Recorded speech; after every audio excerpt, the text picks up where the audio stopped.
Okay, good morning.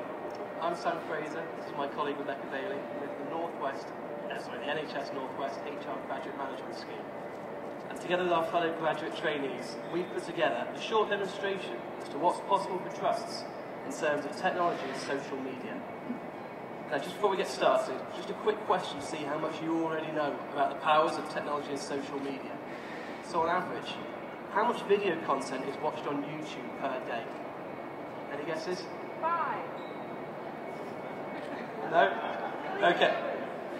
Okay, the answer is 500 years per day.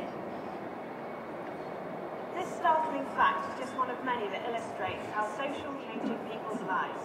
And as an organisation that employs over 1.7 billion people, we believe that we should be taking advantage of this new era of communication rather than shying away from it. Now, many organisations are already using media such as YouTube, Twitter and Facebook to connect not only with their customers but also with their staff.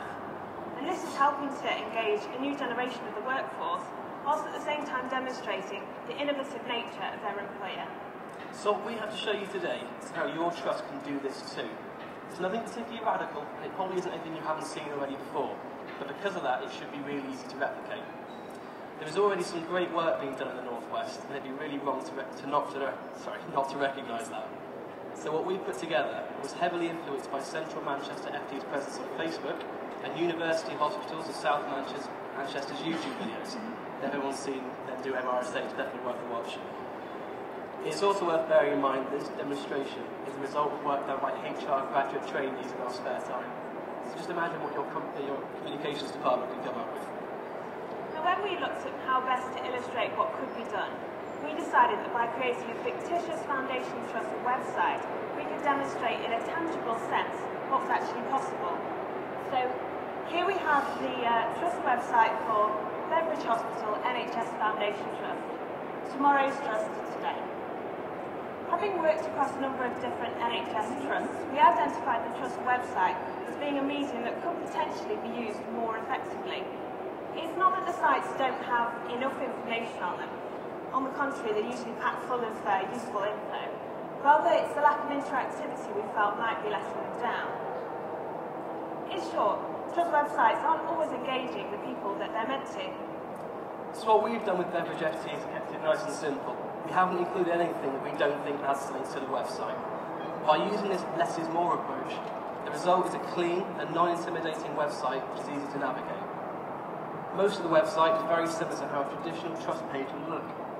The differences, however, are what we want to talk to you about today. So if we click to get involved, we can see that a Twitter feed is being embedded into the page, so we will see that. Yeah, imagine there's a Twitter feed. We set this account up in February to advertise the project and to establish a presence on the social media site.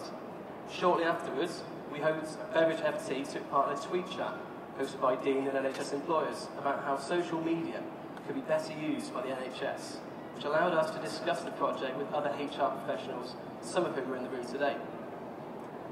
In addition to the use of Twitter, which I promise is there really, Beveridge FT also has a presence on Facebook and regularly posts open invites to events such as smoking cessation and staff health and wellbeing days. Now I know, the seemingly natural response to using Twitter and Facebook is quite a negative one. You've probably all seen the horror stories about what can happen if staff go too far on social media sites. And of course, we sympathise with that, we've been there, we've seen them ourselves. The thing is, 1 billion people use Facebook and Twitter. 32 million of those are in the UK, and that's half of our population.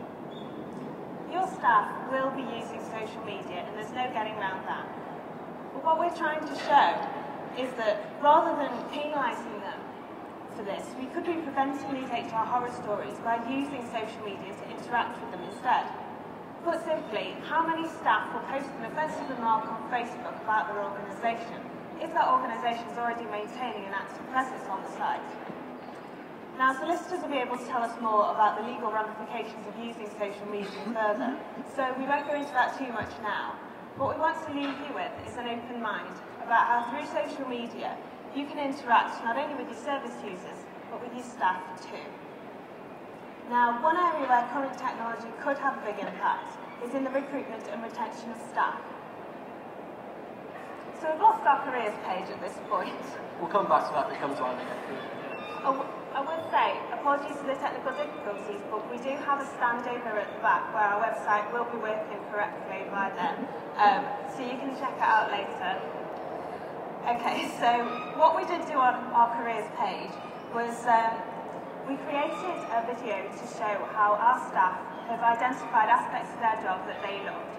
And we created this in just 30 minutes. We managed to create a video where each of the staff, as I say, identified their favourite parts of the job. We made it in 30 minutes on a mobile phone, so you can use your smartphone to film it. Hey, there it is. Okay, so this is the video we created in 30 minutes.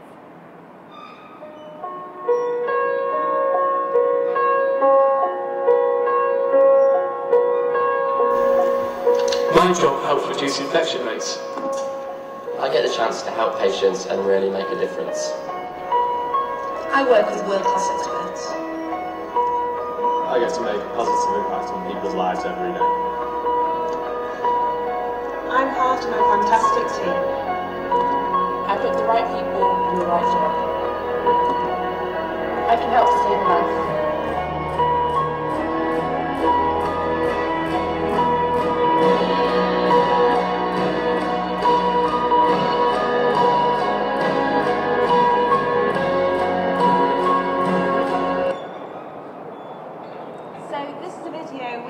In our spare time. So, as Sam said before, imagine what your comms department could do. It was filmed simply using a smartphone and using software that's free and easily available to everyone. Now, the next thing we'd like to show you is called a Prezi. Some of you will already be familiar with Prezi and you'll be experienced with using it. For those of you who don't know, Prezi is a relatively new innovation and it basically improves upon PowerPoint. Prezi is free to use. It's visually engaging and it's a great way of keeping the attention of your audience. We've used Prezi here to tell the story of a patient named Dan and the great work of NHS staff in his journey to recovery.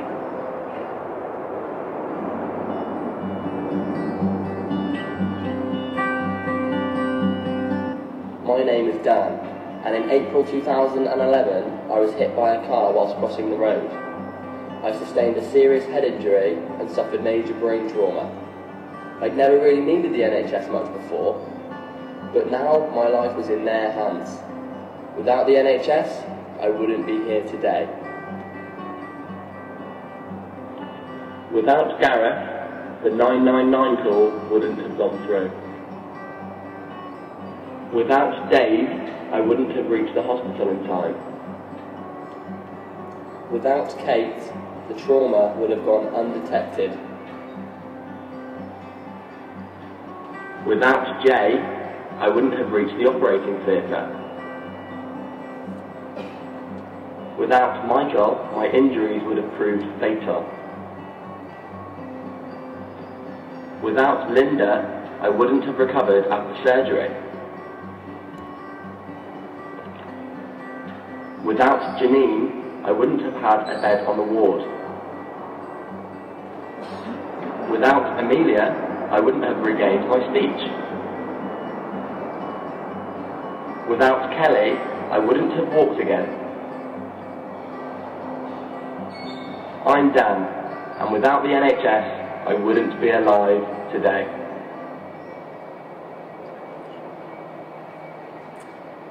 Something we're really proud of is the link we've done to engagement here. We can see that if we click to the GOB tab. As you can see, we offer service users and staff the chance to submit their GOBs, which is short for Glimpse of Brilliance. An idea devised by motivational speaker Steve Head, a GOB file is usually a folder with letters from patients or staff thanking someone for going the extra mile, reminding staff that they're doing a great job. What we've done is tied this in with the theme of technology. Our website is monitored by our webmaster, who checks the submissions before adding them to our online GOB file. This is available for all to see, which our staff love, because they're being recognised, not only by their colleagues, but also by the patients they serve too. We're very proud of what we've achieved with Beveridge FT's website, and while it may need a bit of work in terms of content, we believe the ideas behind it are relevant and will help your trust engage with your staff and also your service users. This is the time to bring the NHS up to date, the time to start using the technology that's on offer, and the time to really engage with the next generation of the workforce. Thank you very much. We'll take just to pass on over to our colleagues Manny and Christina, who's going to talk a little bit more around what's going to happen next at Beveridge FC.